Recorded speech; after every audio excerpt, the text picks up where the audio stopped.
Hello दोस्तों, कैसे हो आप सब। आई होप आप सब ठीक हो। आप सभी का स्वागत है फिर से सपनों की उड़ान चैनल में। तो हम बीएसटीसी पीटीटी एग्ज़ाम 2023 के लिए राजस्थान की पॉलिटिकल तैयार करें, जिसमें हमने राज्यपाल की शक्तियों के बारे में बात कर रहे थे, जिसकी हम 3 नंबर शक्ति पढ़ने वाले हैं। कौन सी शक्ति पढ़ने वाले हैं हम? 3 नंबर। और 3 नंबर कौन सी शक्ति राज्यपाल की? वित्तीय शक्ति। 2 शक्तियों के बारे में हम पढ़ चुके हैं, वित्तीय शक्तियों के बारे में बात करने वाले हैं।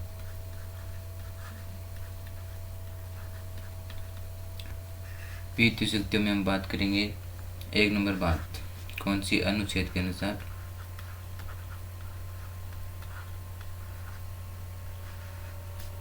अनुच्छेद 202 अनुच्छेद 202 के तहत अनुच्छेद 202 के तहत राज्यपाल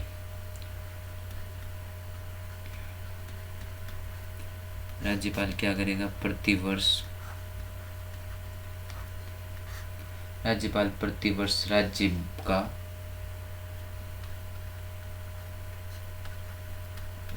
का बजट विधानसभा में रखेगा।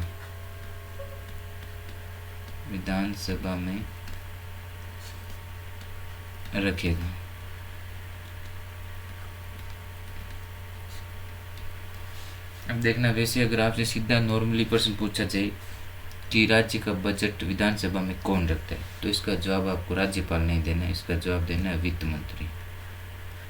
कौन रखता है? वित्त मंत्री रखता है बजट। लेकिन वित्त मंत्री रखता है तो हम इसको राज्यपाल की शक्तियों में क्यों पढ़ रहे हैं कि राज्यपाल की 1 नंबर शक्ति है वित्तीय शक्ति? क्योंकि राज्यपाल के हस्ताक्षर या राज्यपाल की स्वीकृति के बिना आप बजट नहीं रख सकते विधानसभा में, इसलिए हम इसको राज्यपाल की शक्तियों में पढ़ रहे हैं।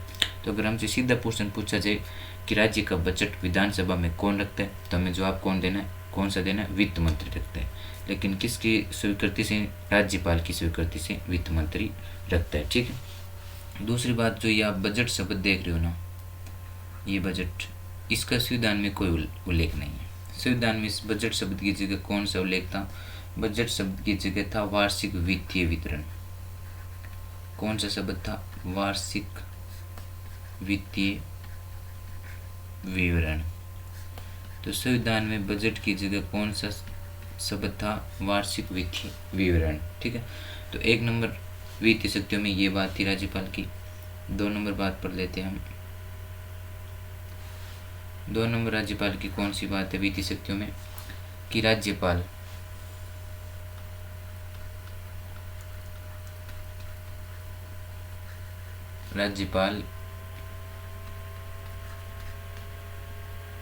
प्रति 5 वर्ष में 5 वर्ष के पश्चात प्रति 5 वर्ष पश्चात राज्य में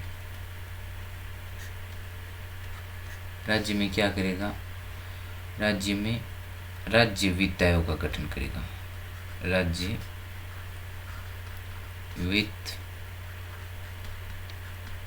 वित्त आयोग का गठन करेगा। कितने साल के बाद करेगा? प्रत्येक 5 वर्ष के बाद एक राज्य में वित्त आयोग का गठन करेगा। लेकिन जो ये वित्त आयोग है ना, इसका संविधान में कौन से अनुच्छेद में उल्लेख है? तो पहले उल्लेख नहीं था, फिर क्या किया गया था? संविधान संशोधन किया गया था। कौन सा संविधान संशोधन किया गया था? 73वां संविधान संशोधन किया गया। 73वां संशोधन किया संविधान संशोधन, और उसके तहत 243 अनुच्छेद में 243 अनुच्छेद आई का मतलब ग्रामीण वित्त आयोग। ठीक है। और 74वां संविधान संशोधन किया। 74वां संशोधन, और उसके तहत अनुच्छेद कौन सा जुड़ा? 243 और वाई का मतलब आप नगरीय वित्त आयोग।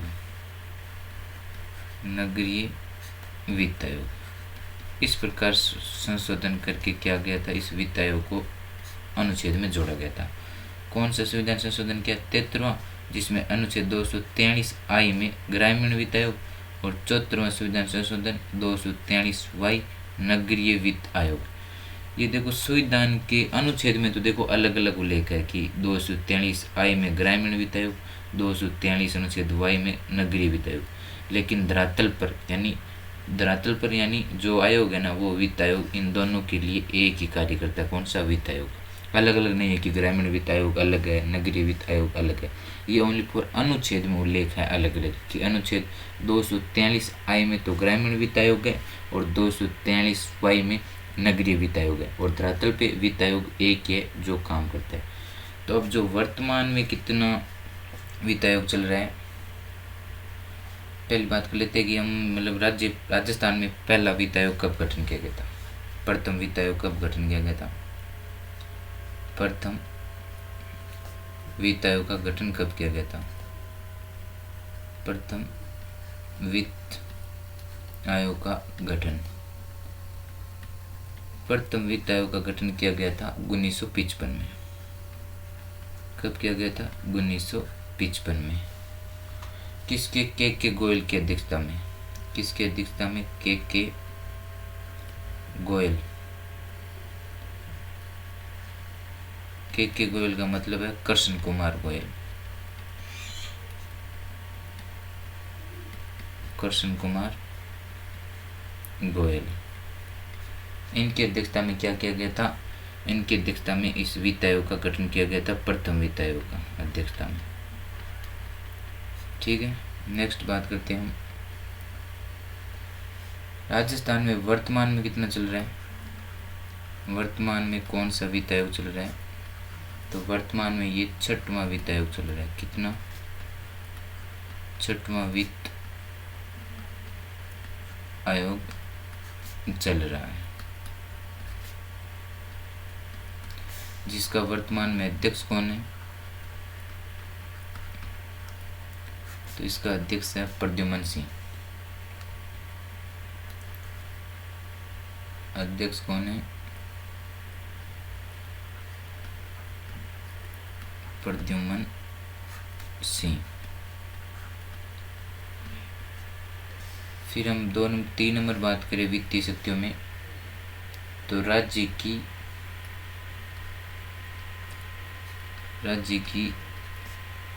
आकस्मिक निधि। कौन सी निधि? आकस्मिक निधि। 2 प्रकार की निधि होती है, वो हम पढ़ेंगे। कौन सी? आकस्मिक निधि पर नियंत्रण किसका होता है? राज्यपाल का होता है। नियंत्रण किसका होता है? राज्यपाल का। ये बात कौन से अनुच्छेद में है? ये बात आपके अनुच्छेद 267 में है।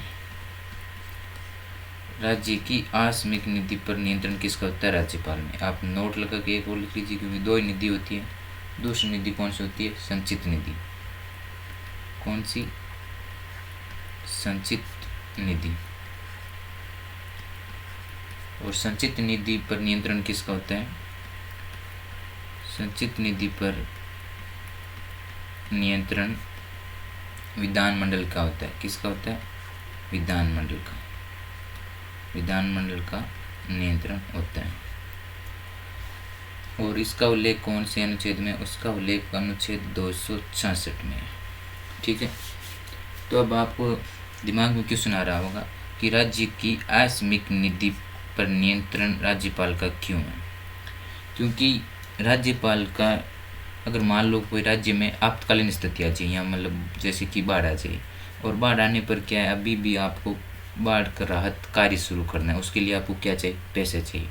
तो उसके लिए राज्यपाल को पैसे तो चाहिए ना कहीं से कहीं। अगर वो संचित निधि से पैसे निकलेगा तो टाइम लगेगा, क्योंकि संचित निधि पर किसका नियंत्रण होता है? विधानमंडल का।